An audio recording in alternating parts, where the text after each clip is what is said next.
Coach Helton.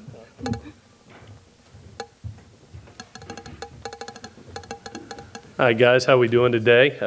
So excited to be back down in San Diego. I didn't think it could get any better than last year, but the Red Coats and this National Funding Holiday Bowl have topped themselves yet again. From the ability to take our kids to the zoo, to be on the USS Theodore Roosevelt, and to see that aircraft carrier, and everything that goes along with the city of San Diego, its people, and this bowl game, it has just been first class. We've had two great practices down here. We'll have our third today to finish everything, and then looking forward to playing an excellent Wisconsin team led by Coach Chris. After watching the tape, have been so severely impressed with how they play defensively. Without question, one of the better units that we've faced all year, especially when you talk about a bunch that only gives up 13 points a game. Offensively, one of the more experienced quarterbacks that we have seen all year, and obviously going for his opportunity to get the lead and total number of victories for his school. With that, I'll take any questions that you might have. Clay down here, over here. Yep.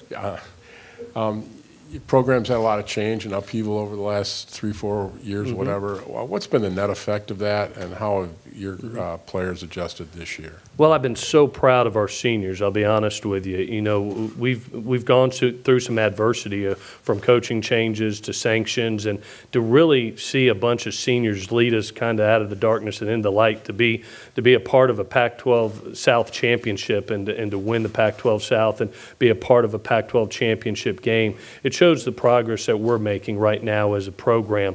And obviously to be in our second back-to-back Holiday Bowl, being one of the premier bowl games in the country, it's exciting for us. I think it shows progress. It really can be a great jump start to our season coming into next year, and we're so glad to be playing such a quality team in Wisconsin. So I think the biggest thing that stands out to me is our seniors and what they have accomplished through this season and through adversity.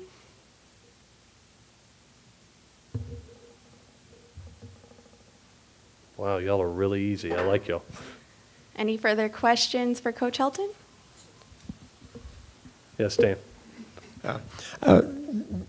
You've kind of chosen to kind of take the path of not a lot of practices, not a lot of hitting, all of that. Do you want to kind of explain how you decided that's the best approach for this team? Well, you got to remember too, Dan, that you look at the month of December and you have to figure out exactly how many opportunities do you want, how many experiences do you want during the month of December. Not everybody plays in championship games on that 5th of December, and you got to remember that's 5 practices leading up to that, plus a bowl game. Plus that Pac-12 championship game.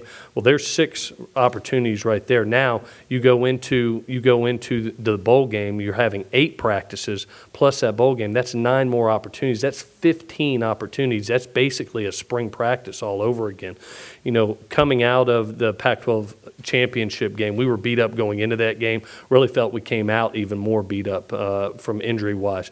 So to be able to get our kids through finals, to be able to get them fresh-legged again and get through some injuries, and then come back and have 8 more practices that we felt were not only competitive but physical practice also, it gives us the ability to prepare against a really good Wisconsin team. I think it's a great stride for us. To have 15 experiences in the month of December, you don't get that opportunity very much. It's helped us progress some very young kids, especially quarterback-wise, and Max Brown and Sam Darnold.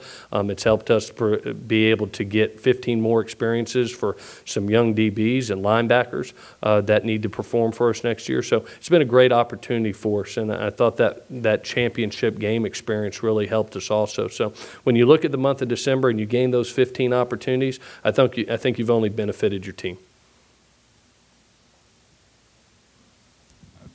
Biggie Marshall was kind of thrown into the breach from the beginning as a freshman. How do you assess how far he's come from September to now? And also, what's the prognosis on Cameron Smith? Do you think has he coming through his injury, and do you count on him from the beginning next year? Yeah, definitely. Just Biggie is another example of of how fortunate we've been to require unbelievable talent, and both from a physical and mental maturity standpoint. You know, you look at us, I think it's over the last 6 years, I think we have 15 freshman All-Americans. I think that's the number. And Biggie is one of those guys that stepped right in, physically mature, mentally mature, was ready to play. And, you know, best player plays at USC. It doesn't matter if you're a freshman or a sophomore. And Biggie was one of those guys. He was one of the best corners on the field, and he was out there. I obviously saw him progress through his season, and really, you know, really had his best game in the UCLA game, I thought. It's been neat to see him progress. Cam Smith, obviously, freshman All-American, and to see what he has done, even through injury. He's progressing nicely with his knee injury. He is going to get his shoulder fixed here soon, but we expect him to be back and right back from the first game. His prognosis is very good. Been very, very pleased with the last two freshman classes that we've had, how much they're helping us. This is still a very young football team. You're going to see a lot of those guys back next year. That makes me a happy coach. Yeah. Last year, the Rose Bowl, well, actually the National Championship, had the Pac-12 and Big Ten, so the Holiday Bowl was the only scheduled bowl game with the two traditional Rose Bowl teams. Mm-hmm. This year, you have the traditional conferences in the Rose Bowl and same conferences in the Holiday Bowl. And when we were growing up, the Rose Bowl was for, well, at the time, Pac-8, Big Ten bragging rights. Do you see this as a tie-in to the Rose Bowl for conference, shall we say, bragging rights? I see it as one of the premier games in the College Bowl experience this year. When you talk about the tradition of USC and the tradition of Wisconsin, what two quality teams there are, and then you put it on in prime time with the only game on at that time, you know, you got the whole nation watching.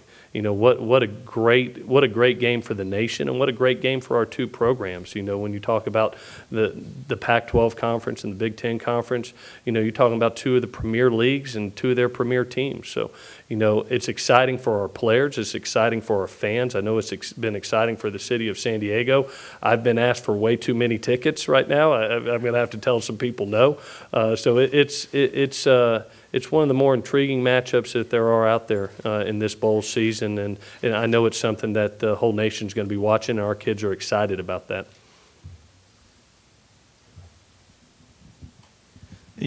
Coach, you touched upon it with their defense, statistically one of the best in the country. What have you seen on tape that has made them so successful and that might give you reason for concern? Yeah, the front seven is without question one of the best that we've gone against all year. You know, in that 3-4 scheme, especially with the nose and the 2-4 techniques, to be able to two-gap things and hold that point of line of scrimmage. And then the four linebackers are without question the best we've gone against all year. You know, and then they bring them from everywhere, whether it's field back or inside back or boundary backer. Number 47 is one of the best pass rushers I've seen all season. You know, so it's a terrific scheme that they run. They do a tremendous job. But then you put the personnel that has really played very well and is extremely well coached. It's going to be a great challenge for us. And then you look in the back end. I thought they've held up extremely well in the back end. They put a lot of pressure on their DBs, a lot of times in man coverage or even in the quarters coverage. Their corners are on the island, and they're doing a tremendous job. Very, very well coached defense. It's going to be a great challenge for us. I know you've got some big guys of your own, but how do you simulate their power game when you're trying to practice for them? It's hard. We did a lot of what we call iron sharpens iron in these last 8 practices, and what that means is it's basically instead of the service team, we're using our 1s and 2s to be able to give a very quality look during a service period for our defense to be able to run that power run game and give the best quality look that we can. So that's what we've done in the past 8 practices. Hopefully it'll pay off on game day. All right, any more questions? Thanks, Coach. All righty, guys. Thank you.